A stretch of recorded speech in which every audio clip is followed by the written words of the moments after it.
What's up, everybody? It's Sean from Sean's Super Show back again. And if you remember, the last time I read a Railway Series book was The Three Railway Engines. So now I'll be reading the second book, which was titled Thomas the Tank Engine. Not to be confused with the character, just because he's in the book. So here we go. The first story is going to be Thomas and Gordon. Thomas was a tank engine who lived at a big station. He had 6 small wheels, a short stumpy funnel, a short stumpy boiler, and a short stumpy dome. He was a fussy little engine, always pulling coaches about. He pulled them to the station, ready for the big engines to take on long journeys. And when trains came in and people got out, he would pull the empty coaches away so that the big engines could go and rest. He was a cheeky little engine too. He thought no engine worked as hard as he did, so he used to play tricks on them. He liked best of all to come quietly beside a big engine, dozing on a siding, and make him jump. Peep, pip, pip, pip, pip, pip. Wake up, lazy bones, he would whistle. Why don't you work hard like me? Then he would laugh rudely and run away to find some more coaches. One day, Gordon was resting on a siding. He was very tired. The big express he always pulled had been late, and he had to run as fast as he could to make up for lost time. He was just going to sleep when Thomas came up in his cheeky way. "Wake up, lazy bones," he whistled. "Do some hard work for a change. You can't catch me." And he ran away laughing. Instead of going to sleep again, Gordon thought how he could pay Thomas out. The next morning, Thomas wouldn't wake up. His driving fireman couldn't make him start. His fire went out, and there wasn't enough steam. It was nearly time for the express. People were waiting, but the coaches weren't ready. At last, Thomas started. "Oh dear, oh dear," he yawned. "Come on," said the coaches. "Hurry up." Thomas gave him a rude bump and started for the station. "Don't stop dawdling, don't stop dawdling," he grumbled. "Where have you been? Where have you been?" said the coaches rudely. Thomas fussed into the station where Gordon was waiting. "Poop, poop, poop. Hurry up, you," said Gordon. "Beep, beep, beep, beep. Hurry yourself," said Cheeky. Thomas was a tank engine who lived at a big station. He had 6 small wheels, a short stumpy funnel, a short stumpy boiler, and a short stumpy dome. He was a fussy little engine, always pulling coaches about, ready for the big engines to take on long journeys. And when trains came in and the people have gotten out, he would pull the empty coaches away so that the big engines can go and rest.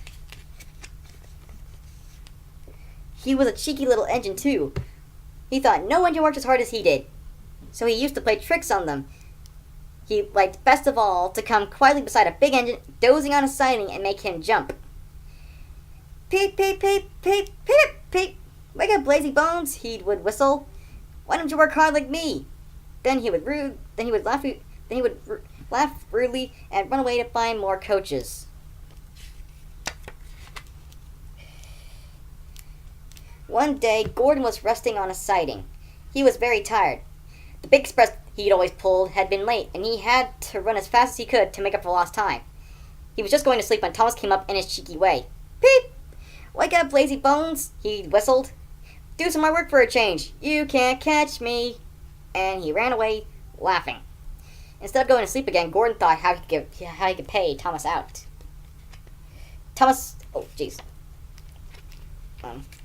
One morning, Thomas wouldn't wake up. His driving fireman couldn't make him start. His fire went out, and there wasn't enough steam. It was near time for the express. The people were waiting, but the coaches weren't ready. At last, Thomas started. "Oh dear, oh dear," he yawned. "Come on," said the coaches. "Hurry up!"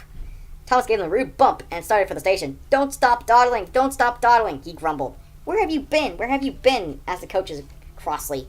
Thomas fussed into the station where Gordon was waiting. "Poop, poop, poop. Hurry up, you," said Gordon crossly. "Peep, peep, peep, peep. Hurry yourself," said Cheeky Thomas.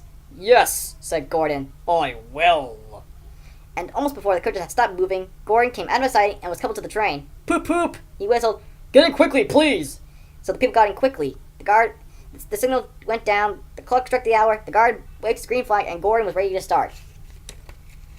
Thomas usually pushed behind the big trains to help them start, but he was always uncoupled first, so that when the train was running nicely, he could stop and go back. This time, he was late, and Gordon started so quickly they forgot to uncouple Thomas. "Poop, poop," said Gordon. "Peep, peep, peep," whistled Thomas. Come on," puffed Gordon to the coaches. "Pull harder," puffed Thomas to Gordon. The heavy train slowly began to move out of the station. The train went faster and faster. Too fast for Thomas. He wanted to stop, but he couldn't. Peep, peep, peep! Stop, stop! He whistled. Hurry, hurry, hurry! Laughed Gordon in front. You can't get away, you can't get away! Laughed the coaches. Poor Thomas was going faster than he had ever gone before. He was out of breath and his wheels hurt him, but he had to go on. I shall never be the same again, he thought sadly. My wheels will be quite worn out. At last, they stopped at a station. Everyone laughed to see Thomas puffing and panting behind. They uncoupled him and put him onto a turntable.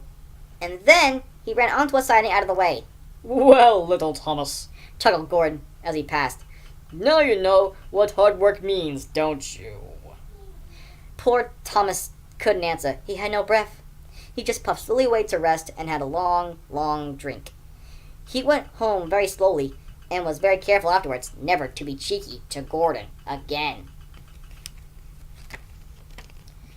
Thomas's train. Thomas often grumbled because he was not allowed to pull passenger trains. The others laughed. You're too impatient, they said. You'd be sure to leave something behind. Rubbish, said Thomas crossly. You just wait, I'll show you. One night, he and Henry were alone. Henry was ill. The man worked hard, but he didn't get better. Now Henry usually pulled the first train in the morning, and Thomas had to get his coaches ready. If Henry is ill, he thought, perhaps I shall pull his train.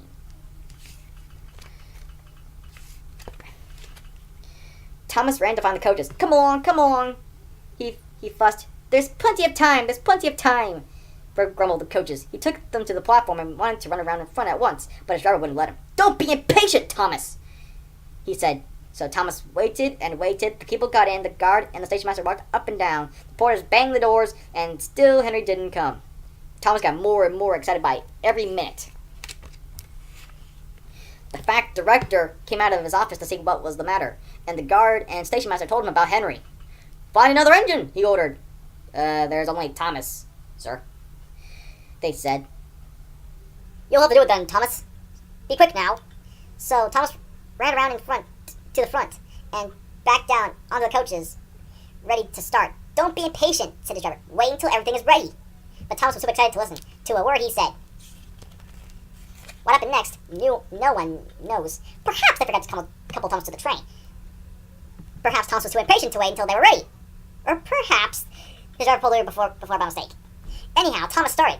The people shouted and waved at him, but he didn't stop. They're waving at me because I'm such a splendid engine, he thought importantly. Henry says it's hard to pull trains, but I think it's easy. Hurry, hurry, hurry, he puffed, pretending to be like Gordon. He passed the first signal box and saw the men leaning out, waving and shouting.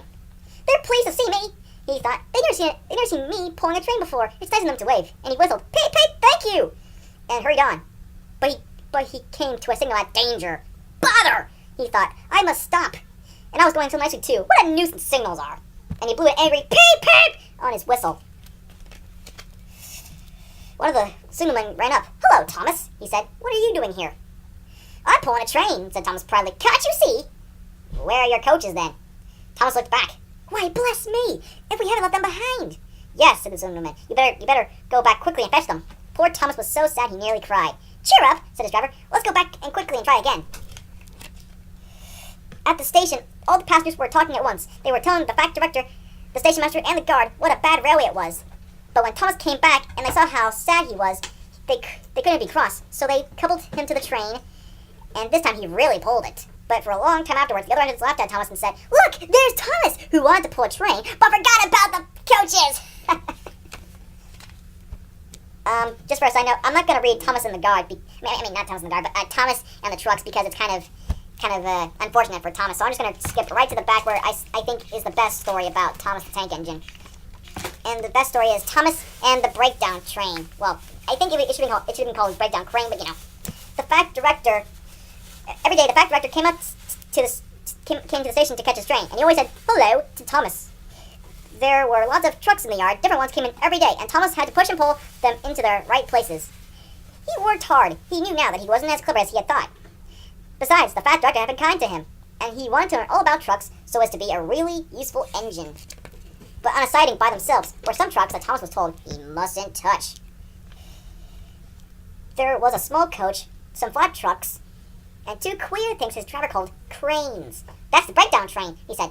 And when there's an accident, the workmen get into the coach, and the engine takes them to help the hurt people and to clear and mend the line. The cranes are for lifting big, heavy things like engines and coaches and trucks. One day, Thomas was in the yard when he heard an engine whistling, "Help! Help!" And a goods train came rushing through, much too fast. The engine, a new one called James, was frightened. His brake blocks were on fire, and smoke and sparks streamed down on each side. "They're pushing me! They're pushing me!" he panted. On! While the trucks still whistling, "Help! Help!" Poor James disappeared. "I'd like to teach those trucks a lesson," said Thomas the Tank Engine. Presently, a bell rang in the signal box, and a man came running. "James is off the line! The breakdown train, quickly!" he shouted. So Thomas was coupled on, and the workmen jumped into the coach, and then they were off. Thomas worked his hardest. "Hurry! Hurry! Hurry!" He puffed, and this time he wasn't pretending to be like Gordon. He really meant it. "Bother those trucks and their tricks," he said. I only hope poor James isn't hurt." They found James and the trucks at a bend in the line. The brake van and the last few trucks were on the rails, but the front ones were piled in a heap. James was in a field with a cow looking at him. And his driver and fireman were feeling him all over to see if he was hurt. "Never mind, James," they said. "It wasn't your fault. It was those wooden brake blocks they gave you. We always said they were no good." Thomas pulled the breakdown train alongside, and then he pulled the unhurt trucks out of the way. "Oh dear! Oh dear!" they groaned. "Serves you right! Serves you right!" puffed Thomas crossly. When the man put the other trucks back on the line, he pulled them away too. He was hard at work, puffing backwards and forwards all afternoon. "This will teach you a lesson! This will teach you a lesson!" he told the trucks, and they answered, "Yes, it will! Yes, it will!" in a sad, groany, creaky sort of voice. They left the broken trucks and mended the line. Then, with two cranes, they put James back on the rails. He tried to move, but he just couldn't, So Thomas helped him back to the shed. The fat director was waiting anxiously for them. "Well, Thomas," he said kindly, "I've heard all about it, and I am very pleased with you. You're a really useful engine. James will have some proper brakes and a new coat of paint, and you shall have a branch line all to yourself." "Oh, sir," said Thomas happily. Now Thomas is as happy as can be. He has a branch line all to himself and puffs probably backwards and forwards with two coaches all day. He is never lonely because there's always some engine to talk to at the junction. Edward and Henry stop quite often and tell him the news. Gordon is always in a hurry, but he never forgets to, and he does never stop, but he never forgets to say "poop poop" to little Thomas, and Thomas always whistles "peep peep" in return. That, my friends, was the second book, Thomas the Tank Engine.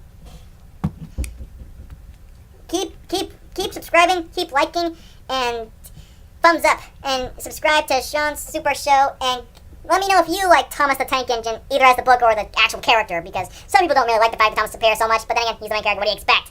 And do you like the book or the show better? Yeah. Hey guys, guess what? We're not losing Henry! Yee-hoo! He's staying at Vickerstown Station with Rosie, and now he won't be forgotten about. We found out Edward is staying at Willsworth, and now Henry is staying at Vickerstown with Rosie. So technically, we're not losing Edward and Henry!